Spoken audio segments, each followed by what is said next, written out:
अस्सलाम वालेकुम स्टूडेंट्स, कैसे हैं आप सब। आई होप आप सब खैरियत से होंगे। आज हम प्रोटीन के बारे में पढ़ेंगे, जो कि हमारी बुक में, केमिस्ट्री की बुक में है कि प्रोटीन क्या है और उसके इम्पोर्टेंस क्या हैं।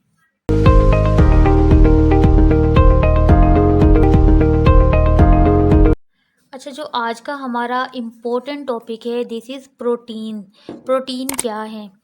देखिए, जो प्रोटीन का वर्ड होता है ना, प्रोटीन का वर्ड ग्रीक वर्ड से लिया गया है। प्रोटीन एक ग्रीक वर्ड है जो कि प्रोटियोज का मतलब क्या है? फर्स्ट। अच्छा, जो प्रोटीन्स होती हैं ना, ये नाइट्रोजीनियस मैक्रोमोलिक्यूल्स होती हैं।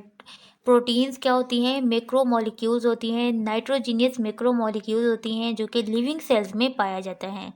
अच्छा, प्रोटीन जो होती है, लिविंग ऑर्गेनिजम्स होते हैं, उनमें क्या करता है? उनमें फंक्शंस परफॉर्म्स करता है और उनके सेल्स को बनाने में इम्पोर्टेंट रोल प्ले करता है। अच्छा, प्रोटीन किस चीज़ से बनी होती है? Protein carbon, hydrogen, nitrogen, oxygen और बहुत कम मकदार में सल्फ़र, फास्फोरस होते हैं। और अगर प्रोटीन को डिफ़ाइन करने की बात की जाए कि प्रोटीन को आप कैसे डिफ़ाइन कर सकते हैं, तो प्रोटीन को हम इस तरह से डिफ़ाइन करेंगे, द पॉलीमर्स। पॉलीमर्स क्या हैं? Macromolecules formed of simple unit called monomers. अच्छा, मैक्रोमोलिक्यूल्स होते हैं जिसे सिंपल यूनिट को हम क्या कहते हैं? मोनोमर्स भी कहते हैं। Of amino acid, amino acid के। पॉलीमर्स किसके? अमाइनो एसिड के आर कॉल्ड प्रोटीन्स। अच्छा, अब हम पॉलीमर्स के बारे में भी पढ़ेंगे कि पॉलीमर्स क्या हैं, और अमाइनो एसिड्स के बारे में भी पढ़ेंगे। अच्छा, आपको अगर कोई डेफिनेशन पूछता है तो आप बता सकते हैं the polymers of amino acid. ठीक है, अमाइनो एसिड के पॉलीमर्स आर कॉल्ड प्रोटीन्स। तो हम उसे नाम क्या देते हैं? प्रोटीन्स का नाम देते हैं। अब यहाँ पर अमाइनो एसिड्स के बारे में भी पढ़ेंगे और पॉलीमर्स के बारे में भी पढ़ेंगे। अच्छा, यहाँ पे लिखा है amino acids as a monomers. Amino acid किस तरह से मोनोमर्स है और बिल्डिंग ब्लॉक्स कैसे हैं। अच्छा, अब हम अमाइनो एसिड की, first of all amino acid की बात करते हैं। अमाइनो एसिड, अमाइनो एसिड क्या होते हैं? अमाइनो एसिड बिल्डिंग ब्लॉक्स होते हैं प्रोटीन के। मतलब कोई भी प्रोटीन बनाने के लिए तो हमें किस चीज़ की नीड होगी? अमाइनो एसिड की। जैसा कि अभी अभी हमने यहाँ पर भी पढ़ा है कि जो पॉलीमर्स होते हैं अमाइनो एसिड के, मतलब पॉलीमर्स, उसके जो पॉलीमर्स होते हैं अमाइनो एसिड के, उससे हम प्रोटीन कहते हैं। इट्स मीन्स कि प्रोटीन किस चीज़ से बनी है? अमाइनो एसिड से। अब अमाइनो एसिड है क्या हमारे पास? अमाइनो एसिड जो होता है वो हमारे पास बाई फंक्शनल कंपाउंड होता है। मतलब वो क्या करता है? बाई फंक्शन, मतलब दो काम करता है। एक तो हमें क्या करता है? न्यू सेल्स को बनाता है, न्यू सेल्स को बनाता है, और क्या करता है कि वो कोई भी काम है उसको अच्छे तरीके से, उसे काम को परफॉर्म करने के लिए भी क्या हमें किस चीज़ की ज़रूरत होती है? प्रोटीन की ज़रूरत होती है। अच्छा, अमाइनो एसिड क्या? अमाइनो एसिड हमारे पास देखिए क्या है। अमाइनो एसिड जो होता है उसमें क्या चीज़ कंटेन होती है? एक तो ये हमें पता चल गया कि जो अमाइनो एसिड हैं प्रोटीन के बिल्डिंग ब्लॉक्स हैं। उसके बाद अमाइनो एसिड कंसिस्ट किस चीज़ पे होता है? अमाइनो एसिड कंसिस्ट होता है एक अमाइनो ग्रुप पे। ठीक है, और उसके साथ क्या होता है? एक उसके साथ होता है कार्बोक्सिलिक ग्रुप होता है। ठीक है, जो हमारे पास एक सेंटर कार्बन होती है, ठीक है, अमाइनो एसिड में, और एक साइड पे उसके अमाइनो ग्रुप अटैच होता है, दूसरी साइड पे कार्बोक्सिलिक ग्रुप अटैच होता है और एक हाइड्रोजन होता है, और एक साइड पे क्या होता है? अल्काइल ग्रुप अटैच होता है। अच्छा, जो नेचर की बात की जाए तो नेचर में जो है कितने से नेचरली हमारे जिस्म में कितने अमाइनो एसिड्स पाए जाते हैं? More than 20। ठीक है, 20 हमारे पास क्या होते हैं? हम नेचर में 20 अमाइनो एसिड्स होते हैं। ठीक है, 20 अमाइनो एसिड्स होते हैं, जिसमें से 20 में से 10 जो होते हैं इसेंशियल अमाइनो एसिड होते हैं, और जो बाकी 10 होते हैं वो नॉन इसेंशियल होते हैं। ठीक है, body can only synthesise non essential 10 amino acid. जो हमारी बॉडी होती है ना, जस्ट वो 10 नॉन इसेंशियल अमाइनो एसिड को क्या करती है? सिंथेसाइज करती है या बनाती है। और यहाँ पे देखिए जनरल फार्मूला बता दिया है। जनरल फार्मूला मैंने बता दिया है कि एक सेंटर कार्बन होती है, उसके साथ एक अमाइनो ग्रुप अटैच होता है, दिस इज NH2, और उसके साथ एक कार्बोक्सिलिक ग्रुप अटैच होता है, दिस इज COOH। और उसके साथ एक H अटैच होता है और यहाँ पर एक अल्काइल ग्रुप होता है। अल्काइल ग्रुप में आप कुछ भी यहाँ पे लगा सकते हैं, इथाइल, मिथाइल, हाइड्रोजन भी लगा सकते हैं, या इसके साथ कुछ और भी दूसरा ग्रुप भी अटैच हो सकता है। यहाँ पे भी यही बताया है कि जो आर है वो chain of the carbon atoms है, मतलब आर यहाँ पे आप कार्बन एटम्स भी लगा सकते हैं, मतलब इथाइल भी लगा सकते हैं या मिथाइल भी लगा सकते हैं। अच्छा, during the condensation of amino acid, जब अमाइनो एसिड, जो अमाइनो एसिड होता है हमारे पास, जब उसकी कंडेंसेशन होती है तो क्या होता है, जो आपके पास कार्बोक्सिलिक ग्रुप होता है ना, ये देखें, ये जो कार्बोक्सिलिक ग्रुप होता है ऑफ वन अमाइनो एसिड्स, इसमें से कार्बोक्सिलिक ग्रुप में से क्या होता है, एक OH रिमूव होता है। जब कंडेंसेशन होती है ना तो क्या होता है कि हमारे पास जो कार्बोक्सिलिक ग्रुप होता है उसमें से OH रिमूव होता है, और दूसरी साइड पे क्या होता है, जो अमाइनो ग्रुप होता है इससे एक H रिमूव होता है। ठीक है, जब यहाँ से ये OH ग्रुप यहाँ से रिमूव होगा और यहाँ से एक H रिमूव होगा तो ये कंबाइंड होंगे, तो ये क्या बनाएंगे, वाटर, जो कि एलिमिनेट होता है, ठीक है, जो कि बाहर निकलता है। और जब ये ग्रुप, जब यहाँ से OH रिमूव होगा और यहाँ से H रिमूव होगा तो क्या होगा, एक बॉन्ड बनेगा। ठीक है, तो दो, जब ये यहाँ पर ये OH और H के रिमूव होने से जो एक लिंकेज क्रिएट होगी दो एमाइनो एसिड्स के दरमियान, वाटर क्या होगा, एलिमिनेट होगा। तो जब वाटर एलिमिनेट होगा तो ये दो जो आपके पास अमाइनो एसिड्स, ऐसा नहीं है कि यहाँ से ही OH रिमूव हो जाएगा और इसी ग्रुप से NH, यहाँ से H रिमूव हो जाएगा।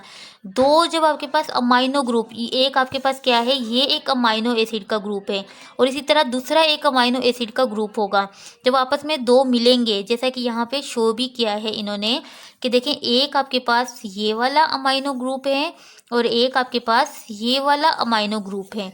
ठीक है, एक इस वाले ग्रुप से OH, कार्बोक्सिलिक ग्रुप से OH रिमूव हुआ है और दूसरा जो अमाइनो एसिड का ग्रुप है उससे यहाँ से NH अमाइनो ग्रुप से एक H रिमूव हुआ है।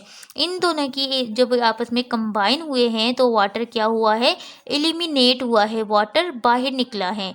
अच्छा, अब जब ये वाटर यहाँ से बाहर निकलता है और दो अमाइनो जो एसिड हैं इनके दरमियान जो है एक बॉन्ड बनता है, जैसा कि यहाँ पे इन्होंने शो भी किया है, कार्बन और NH के दरमियान एक बॉन्ड बनता है। उस बॉन्ड को नाम क्या देते हैं, पेप्टाइड लिंकेज या पेप्टाइड बॉन्ड। या आपसे अक्सर पूछा भी जाता है कि पेप्टाइड बॉन्ड क्या होता है।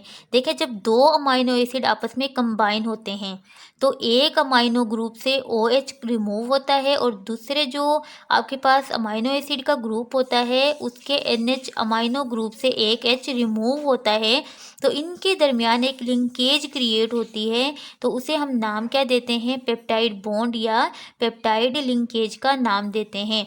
और due to this linkage protein is formed, तो जब ये दो अमाइनो एसिड आपस में कंबाइन होते हैं, वाटर का रिमूव होता है, वाटर इससे रिमूव होगा और एक पेप्टाइड बॉन्ड बनेगा, तो इससे क्या होगा, एक प्रोटीन क्रिएट होगी। प्रोटीन, देखिए, प्रोटीन में 60 to 6000 अमाइनो एसिड के मॉलिक्यूल्स होते हैं। अगर वो कह रहे हैं कि आप प्रोटीन मॉलिक्यूल, एक प्रोटीन का मॉलिक्यूल जो होता है अगर वो दो अमाइनो एसिड से बने, ठीक है, एक प्रोटीन का मॉलिक्यूल अगर 2 अमाइनो एसिड से बने तो इसको नाम हम क्या देते हैं, डाईपेप्टाइड। डाईपेप्टाइड का नाम क्यों दिया है, क्योंकि इसमें दो, ठीक है, दो अमाइनो ग्रुप अटैच हो रहे हैं। अगर एक प्रोटीन का मॉलिक्यूल 3 अमाइनो एसिड के ग्रुप से मिलकर बनेगा, दिस इज कॉल्ड ट्राईपेप्टाइड। और इसी तरह अगर 4 से मिलकर बनेगा तो इट्स कॉल्ड इज टेट्रापेप्टाइड। ठीक है, इसी तरह से ये इंक्रीज होते रहेंगे, वो कह रहे हैं। अच्छा, जनरली जो मॉलिक्यूलर वेट होता है ना प्रोटीन का, उसकी जो रेंज है वो है 43,000, ठीक है, 43,000 से 5 करोड़ डाल्टन्स। और अगर 1 डाल्टन की बात की जाए, 1 dalton is equal to 1 MU के। ठीक है, अब ये हमारे पास था प्रोटीन, प्रोटीन की किस तरह से हमारे पास प्रोटीन बनती है। अब हम इसके इम्पोर्टेंस पढ़ेंगे कि प्रोटीन की इम्पोर्टेंस क्या है। अच्छा, फर्स्ट ऑफ ऑल हम सोर्सेज की बात करते हैं कि प्रोटीन के सोर्सेज क्या हैं। अच्छा, जो प्रोटीन के इम्पोर्टेंट सोर्सेज हैं वो हैं eggs, meat, pulses, nuts, edible seeds, beans, peas and cheese ETC। ठीक है, ये तमाम के तमाम सोर्सेज हैं प्रोटीन्स के। अगर हम इन्हें यूज़ करते हैं तो हमें क्या मिलेगा, प्रोटीन हमें मिलेगी। अच्छा, यूजेस क्या हैं प्रोटीन के। अच्छा, फर्स्ट में लिखा है कि जो एनिमल प्रोटीन होती है, मतलब हम एनिमल से कहाँ से प्रोटीन हासिल कर सकते हैं, जैसे कि meat, mutton, poultry, fishes and eggs हैं। क्या है, अगर हम इन्हें यूज़ करेंगे, ह्यूमन यूज़ करते हैं, तो इससे क्या करते हैं, प्रोटीन उन्हें मिलती है जो कि प्रोटोप्लाज्म प्रोडक्शन में यूज़ होती है। उसके बाद सेकंड पॉइंट में लिखा है कि जो एंजाइम्स होते हैं वो क्या करते हैं, प्रोटीन्स को जनरेट करते हैं। अच्छा, एंजाइम्स भी क्या होते हैं, एक्चुअली प्रोटीन्स के बने हुए होते हैं जो कि हमारे जिस्म में होते हैं। प्रोटीन और एंजाइम्स काम क्या करते हैं, ये स्टेमुलेट करते हैं केमिकल प्रोसेस को हमारी बॉडी में।